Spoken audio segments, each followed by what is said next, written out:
Então veja, a questão aqui é tão íntima e tão pessoal porque você está falando de você mesmo. Você está falando do seu corpo e da sua alma. A conversa aqui da Torá é toda essa, é a internalidade.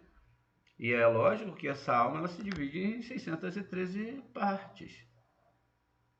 Então aqui o corpo ele vai argumentar muito. O corpo ele fala, tenha certeza. E nós sabemos disso. O corpo fala.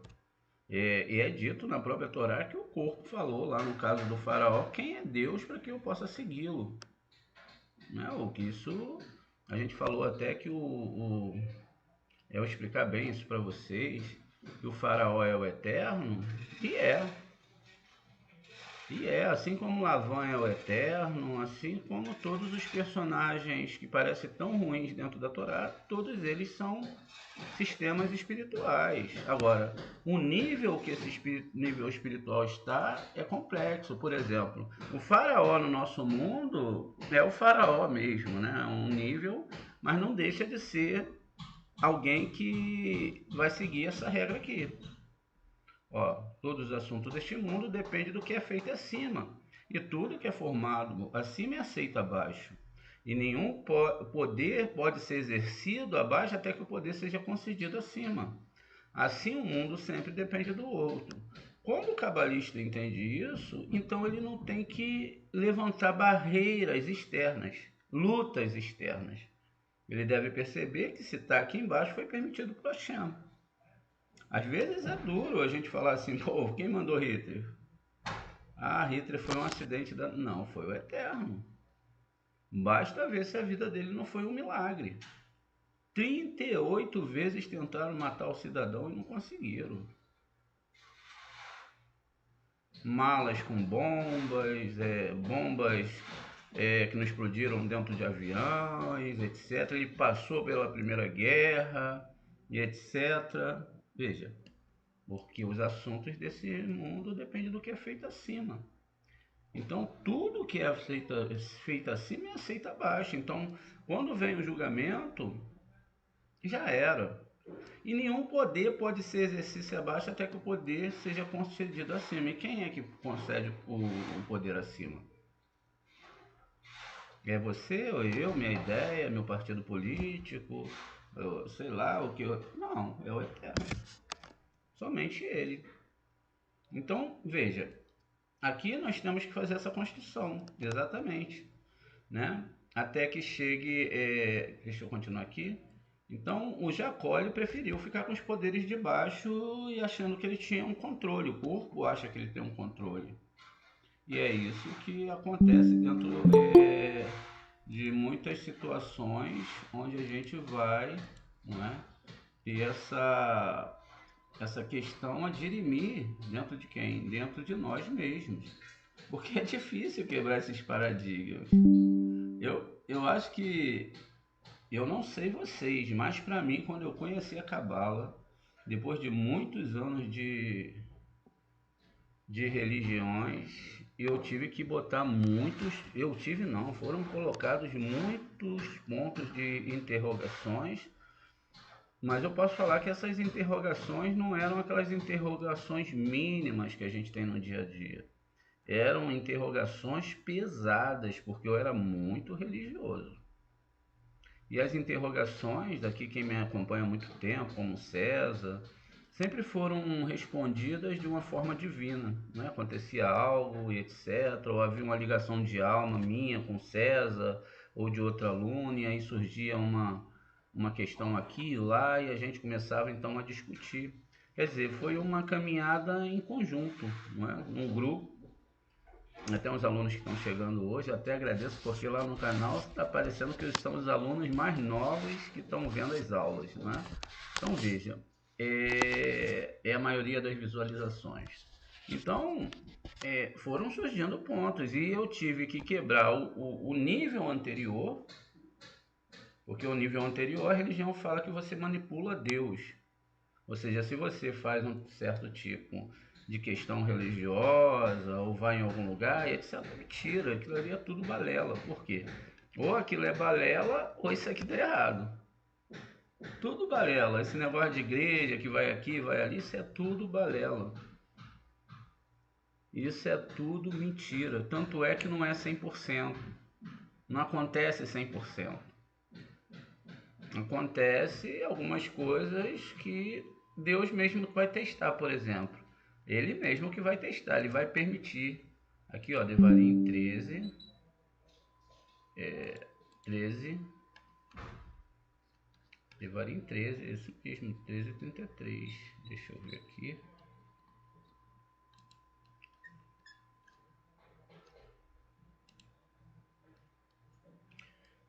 Então tá aqui, ó. Tenha cuidado em observar apenas o que eu lhe ordeno, não acrescente nem tire. Então, não é só tirar, é acrescentar também. E a gente vê que os rabinos fizeram muito isso, acrescentaram muita coisa, justamente o que eles chamam de cerca à palavra do Eterno. E aí diz ainda, ó, se aparecer um navio, um nave entre vocês ou um adivinho, quer dizer, se a Torá está falando um profeta ou um adivinho, isso existe. Isso são poderes que Deus dá para os seres humanos, através da mão direita ou esquerda. E der um presságio dizendo vamos seguir e adorar outros deuses, ou seja, o presságio vai ter um porquê, ó, vamos seguir e adorar outros deuses que você ainda não experimentou, mesmo que o sinal ou presságio seja nomeado para você, se torne realidade, não dê ouvido à palavra daquele profeta ou daquele adivinho de sonhos, pois o seu Deus Adonai está testando você, ó, quem está testando aqui é o Eterno, para ver se realmente você ama o seu Deus com todo o seu coração, se você realmente ama essa Torá. E aí continua. Somente a seu Deus, a quem você deve seguir, a quem você deve reverenciar, cujos mandamentos você deve observar. Tá vendo? Então, ó, cujas ordens você deve seguir, a quem você deve adorar e a quem você deve se apegar. Então, esse profeta vai ser morto, né? Tá escrito lá. Agora, não é para pegar a pessoa e matar, isso é uma metáfora que traz a gente aqui a conotação exatamente de se entender essa primeira parte aqui, ó. Tenha cuidado em observar, não é? A gente tem aqui a primeira letra, ó, etkou haravá, que é palavra. Então, ó, tenha cuidado de observar apenas o que eu lhe ordeno. Então, Asher no rei mitzvah. Veja, então não acrescente nem tire nada. Então não se pode absolutamente mover um tio de cima dessa letra. Ainda que na Torá, na escrita, não tenha, mas existem documentos que preservam, não é, essa questão da Torá não ser mudada. Então, o primeiro ponto para se entender a Torá é esse aqui: não aumente nem diminui. Não tire uma letra, não coloque uma letra, não tire um traço, porque isso aqui tudo tem uma construção muito profunda. Aqui então, quer dizer que se eu não entendo o que os sábios falaram aqui, então eu já não estou dentro da Torá. Eu já não estou dentro da Torá e eu tenho que rever. Por isso é que eu tinha muitos pontos de interrogações profundos dentro de mim. Porque eu era religioso. E onde acontece essa história, acho que algumas pessoas riram, eu falei, não, eu vou ter que, para sair da religião, eu vou ter que não comer cacherote. Então comia ovo e peixe, não é? Porque só come cacherote quem come ovo e peixe. Comer carne batida de açougue não é cacherote, segundo a Allahá do judaísmo. Eu sentei numa padaria, falei, vou comer um joelho, que eu sou apaixonado por joelho. Tem carne, tem leite, tem um pão. Sentei ali e falei, olha, Se realmente, mas com medo, tá? É por isso que a questão da mente da gente é complicada.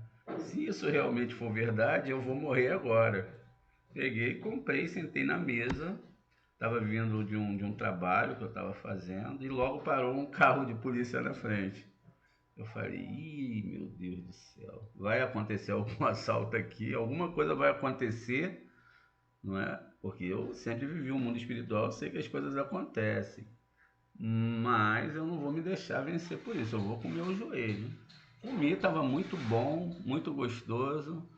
Depois que eu fiz tudo isso, fiquei muito bem, não morri. Continuei estudando a Torá. Falei, ué, esse negócio de cachorute, não é? Lógico, depois de conversar longamente com eu e o César, tivemos uma conversa muito bonita na época e quebrei o cachorute.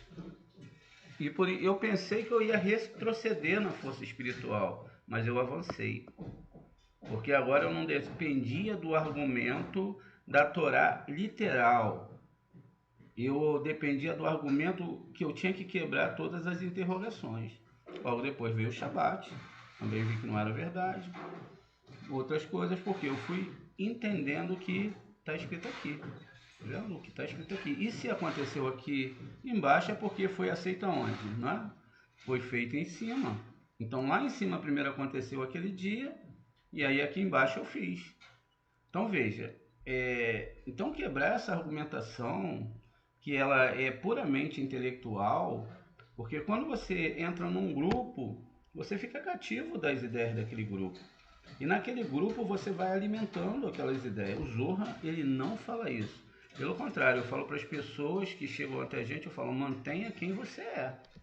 Não mude nada. Apenas aprenda a amar mais a Deus e a todas as coisas.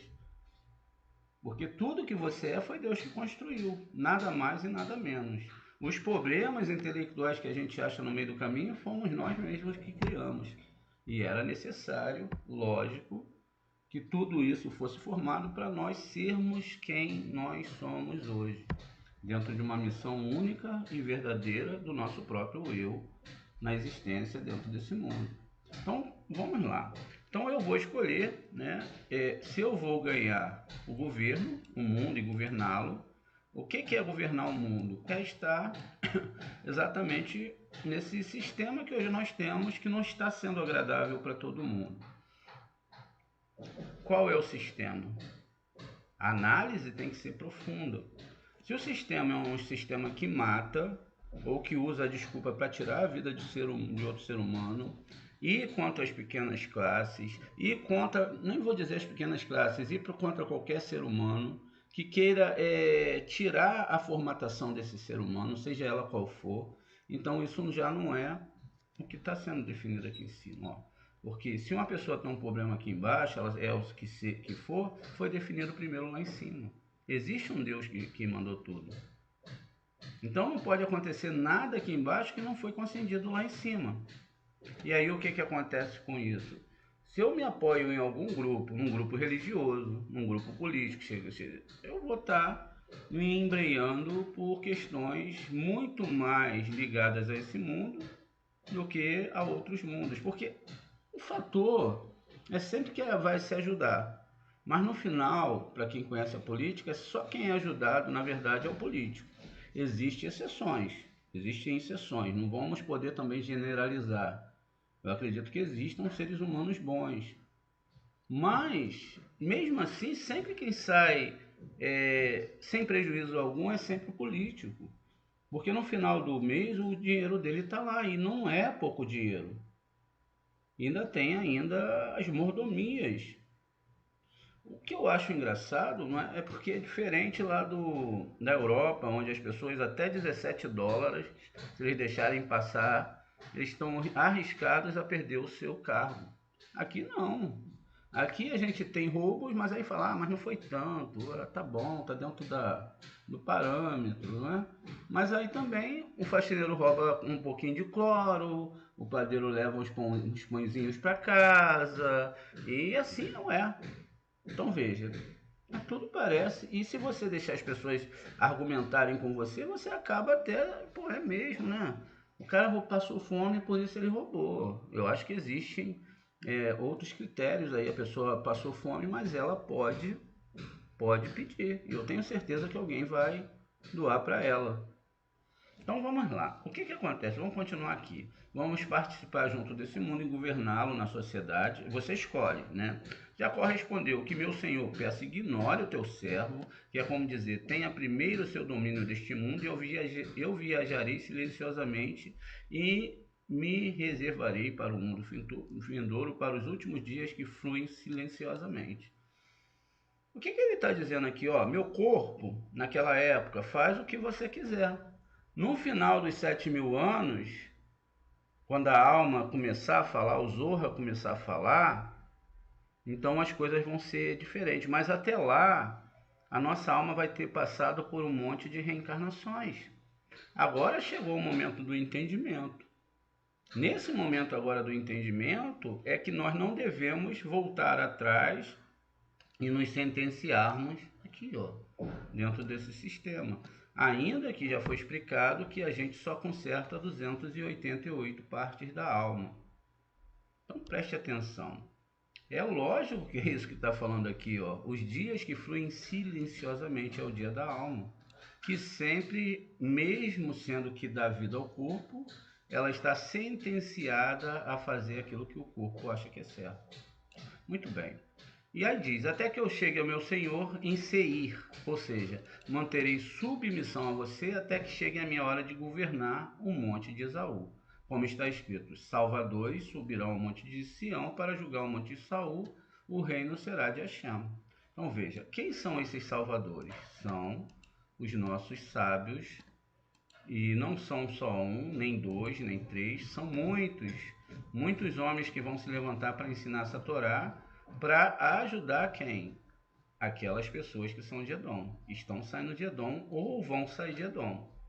Se elas não saírem, elas não continuarão na Torá. Por isso que muita gente desiste no meio do caminho, porque elas não conseguem entender essa questão da Torá.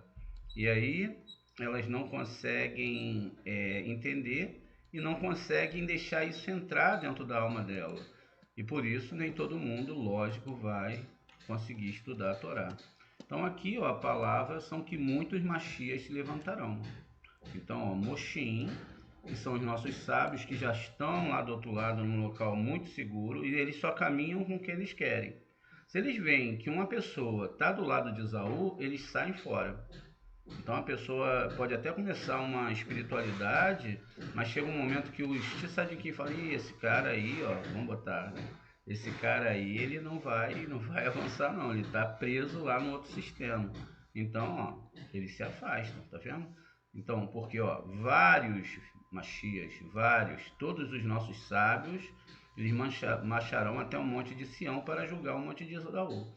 O problema aqui é que quando a gente lê o que está escrito aqui, nós sentenciamos o outro. Todo mundo é Esaú, menos nós. Nós olhamos para o outro e julgamos os outros como os pecadores, e nós nunca somos os pecadores. Mas na verdade, o que vai ser engraçado naquele dia é porque esse Esaú somos nós mesmos. É um sistema religioso, é um sistema que implica a mente da pessoa numa questão a levar ela para aquilo que a gente falou que não é possível dentro da Torá, a salvação individual. Porque se toda a Torá aponta para o sétimo milênio e que Machia é a cérebro, é que todas essas almas se juntarão num só pensamento. E é lógico que nessa época não poderá haver mais tudo que a gente entende como religião, política, nada disso vai acontecer. Pelo contrário, aquelas pessoas que a gente olha na sociedade hoje que são muito grandes, que são os exáveis, que tinham 400 homens com ele, na verdade usaram toda a sua espiritualidade para conseguir coisas nesse mundo. Então, eu tenho duas argumentações aqui, veja, é uma coisa séria. E aí quando esse monte for julgado, o monte de Esaú, o reino será de Hashem. O reino que está lá é escrito Malhut, né? Eu esqueci de mostrar aqui para vocês, ó. Então, ó, Ra, Maluha, né? Mas é Malhut, Malhut, ou seja, tanto Binah quanto aqui, ó, Malhut aqui embaixo vai ser controlado, mas só vai chegar com os domínios dos homens de Torá, tá vendo? Então os sábios vão vir, todos aqueles sábios que ensinam a Torá, e eles vão julgar os mundos. Tá? Vão vir os sábios, e os sábios eles têm uma conotação totalmente diferente desse mundo. E aí as pessoas vão falar, poxa, mas eu estava defendendo isso, defendendo aquilo e tal. Olha, meu amigo, você não entendeu essa Torá. E aí vão começar os processos muito severos e a pessoa vai passar por situações internas, porque tudo vai ser interno, sabe? Situações internas muito complicadas. Como eu passei por situações internas complicadas para sair da religião, para entender essa cabala. E a cada dia, lógico, né? Ninguém é 100%. Se chegar a 100% de Kabbalah, não fica mais aqui, já é levado para o outro lado. Acabou a missão. Você só está aqui para estudar Kabbalah, mas não vale também agora você, não vou estudar mais porque eu vou acabar minha missão, vou sair desse mundo. Não. Então o que vai acontecer é que você deve se empenhar, porque esse corpo aqui vai embora. Por isso que a gente entende quando o Shilomani fala é melhor um funeral do que uma festa. Ele não está falando somente para quem vai observar, ele está falando de pessoas que estudaram a Torá. É melhor aquela pessoa ter morrido e não passar mais por esses problemas nesse mundo, do que ela continuar aqui passando por todos esses processos. Ele conseguiu, essa alma conseguiu chegar lá. Isso também não quer dizer que você vai viver desejando morrer, lógico que não. Mas você tem que se preparar, viver. A Torá fala que você deve temer o eterno e deve se preparar a cada minuto como se você fosse morrer no próximo minuto. E nós não agimos assim. E diz aqui ainda, Jacó viajou para Sucote, né, e construiu para si uma casa, fez cabanas para o seu gado. É por isso que o nome do lugar se chama Sucote. E aí, não é? Rabi Hia discutiu o versículo. Se o Senhor não constrói a casa, e se o Senhor não guarda a cidade, né, e segue que em vão os vigias tomam conta. Vamos ver aqui, Salmo 127, 1. Essa estrelinha de Salomão, né, o Shilomo, a gente chama de Salomão, é Shilomo. Se o Senhor não edificar a casa, em vão trabalham os seus construtores, a menos que o Senhor vigie a cidade, o vigia em vão. Então, isso aqui já respondeu tudo, né? Mas vamos lá. Então veja, ele disse, quando Deus decidiu criar o mundo, ele produziu a lâmpada bruxeliante. O que é uma lâmpada bruxeliante? Imagine aquelas lâmpadas que ficam piscando e apaga, intermitente. Então é assim que essa luz é chamada, bruxeliante. Ela brilha e apaga, brilha e apaga. E aí essa luz bruxuleante primordial, um núcleo que brilhou no meio da escuridão e permaneceu alto enquanto a escuridão descia. Ela brilhou ao longo de uma centena de caminhos e estradas, algumas estreitas e outras largas, até que a casa do mundo foi feita, um Beit Malhut foi feito. Parece se referir ao mundo da emanação, que é central, menos penetrável para a inteligência. Esta casa forma o centro do universo e possui muitas portas e corredores. Em todos os seus lados, moradas sagradas exaltadas, onde os pássaros celestiais constroem seus ninhos, cada um de acordo com a sua espécie. Do meio emerge uma árvore larga, com ramos poderosos e abundância de frutos, que dão alimentos a todos, que sobem até as nuvens do céu e se perde de vista entre três rochas, de onde regressa. E aí continua. Onde regressa a emergir, de modo que esteja acima e abaixo deles. A casa é irrigada a partir dessa árvore, muitos tesouros preciosos escondidos e por descobrir estão acumulados nessa casa. Foi assim que a casa foi construída e concluída. Aquela árvore visível durante o dia fica escondida à noite, enquanto a casa se aparece à noite e fica escondida durante o dia. Assim que a escuridão se instala, todas as portas de todos os lados são fechadas. Inúmeros espíritos voam por aí querendo saber o que há dentro. Passam entre os pássaros carregando suas credenciais, voam e veem muitas coisas, até que a escuridão em que a casa está envolvida se levanta e lança uma chama e bate com martelos poderosos, fazendo com que as portas se abram e quebrem duas pedras. Então a chama sobe, desce e dirige golpes ao mundo que ecoam para cima e para baixo. Então um arauto se acende, junta-se ao éter e faz a proclamação. Esse éter emerge da coluna de nuvem alta interna e se estende para fora, até os quatro cantos do mundo. 1000 vezes 1000 estão ao lado esquerdo e 10.000 vezes 10.000 estão do lado direito. E o arauto está em seu lugar e proclama em alta voz. Então inúmeras pessoas cantam hinos e se curvam, e duas portas se abrem, uma para o sul e outra para o norte. Então a casa é elevada, mantida em ambos os lados, enquanto hinos são cantados, melodias de louvores sobem. Alguns entram em silêncio. A casa é iluminada de cada lado com 6 luzes brilhantes, resplandecentes, e dali saem 6 rios de bálsamos, dos quais todos os animais do campo recebem água. Selvagens saciam sua sede. Assim continua cantando louvores até o amanhecer. Na madrugada até o amanhecer. Ao amanhecer, as estrelas, as constelações e seus exércitos começam a entoar cânticos de louvor e hinos. Como lemos, quando as estrelas da manhã cantam juntas, todos os filhos de Deus explodem de alegria. No Jó 38:7.